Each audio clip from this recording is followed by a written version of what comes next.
ఎద్దిపంజాని revenue Bommalakunta పైకి భూములు సంబంధించి సర్వే నెంబర్ 381లో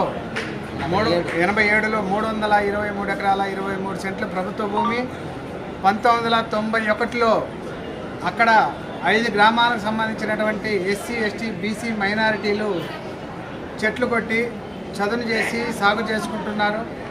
అప్పట్లో 92లో అప్పటి కలెక్టర్ గారు నాగార్జున గారు వాటన్నిటినీ ప్రత్యక్షంగా పరిశీలన చేసి ఆర్డీఓ ద్వారా మదనపల్లి ఎవరైతే సాగులో ఉన్నారో వాళ్ళకి 20 మందికి పట్టాలు మంజూరు చేయడం జరిగింది.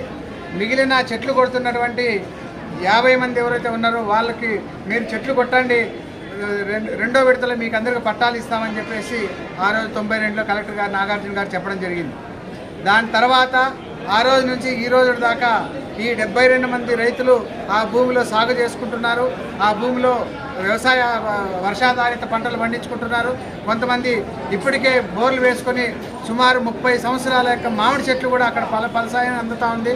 అట్లాంటి భూమి మీది కాదు, ఇది నాది అని చెప్పేసి గతంలో కర్ణంగా ఉండి వీఆర్ఓగా రిటైర్డ్ అయినటువంటి వెంకటరమణరావు గారు ఈ భూమి నాది, పుంగనూరు దొరవారి నుంచి మాకు కుటుంబానికి వచ్చింది అని చెప్పేసి తప్పుడు రికార్డు సృష్టించుకొని అక్కడ రైతుల్ని ఇబ్బంది పెడుతున్నారు.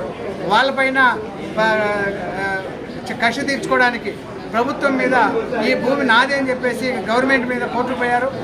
సివిల్ కోర్టులో లబ్ధిదారులకి ఫేవర్ అయింది, అదేవిధంగా జిల్లా కోర్టులో లబ్ధిదారులకు ఫేవర్ అయింది, నెల్లూరు సెటిల్మెంట్ కోర్టులో లబ్ధిదారులకు ఫేవర్ అయింది. అంతేకాకుండా సీసీఎల్ఏలో విజయవాడ హైదరాబాదు ఉమ్మడి రాష్ట్రం హైదరాబాద్లో సీసీఎల్ఏలో మీరు పార్టీలు కాదు, మీరు ప్రభుత్వం మీద పోయినారు కాబట్టి ప్రభుత్వం వెళ్ళిన తర్వాత మీకు అది వస్తుంది కాబట్టి మీరు పార్టీలు అవసరం లేదని చెప్పేసి సీసీఎల్ఏలో మనకు చెప్పడం జరిగింది.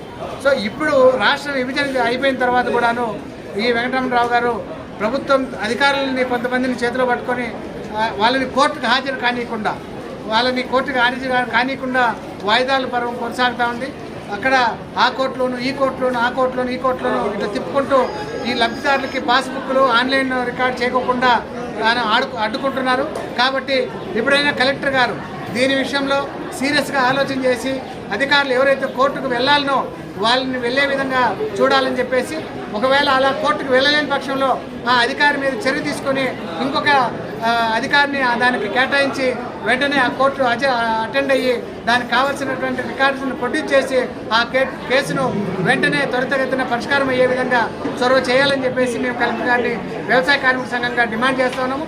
అంతేకాకుండా ఇప్పటికే